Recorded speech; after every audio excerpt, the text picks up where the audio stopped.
Now at 5:30, we're learning a well-known Atlanta pastor will play a big role in remembering the Queen of Soul. Aretha Franklin's funeral is next Friday in Detroit. CBS 46's Karen Greer sits down with Pastor Jasper Williams Jr., who's been asked to put Aretha's life into words. So my brother and my sisters, I leave you here tonight.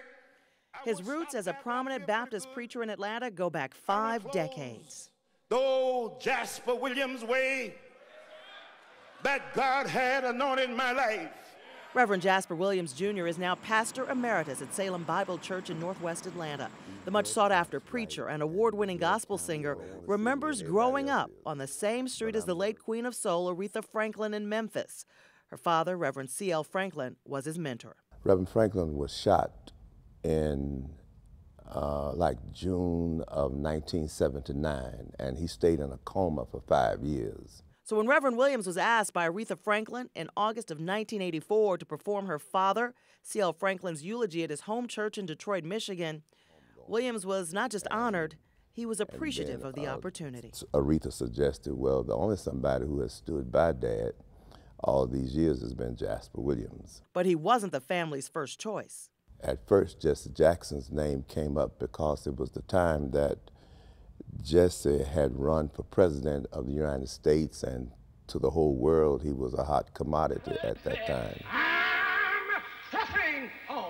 CBS 46 obtained a copy of the sermon called A Good Soldier, which is available on an album and CD complete with pictures of the celebration of C.L. Franklin's homegoing service.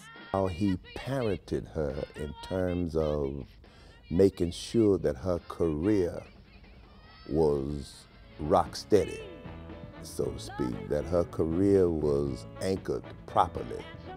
He did everything that a true good parent could, should, ought do in order to make sure that she was well grounded. Now a bittersweet moment 34 years later to the month.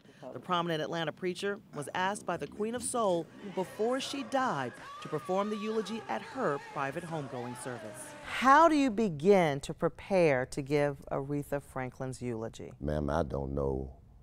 I don't know.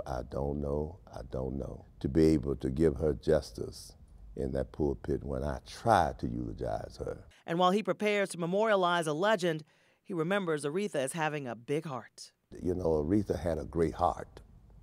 And so she was a big spirit. She really, really was. Reverend Williams tells me he's headed to Detroit the day before the services. He shared much more with me about his relationship with the Queen of Soul. For the full interview, just tap on the CBS 46 News app. Karen Greer, CBS 46 News.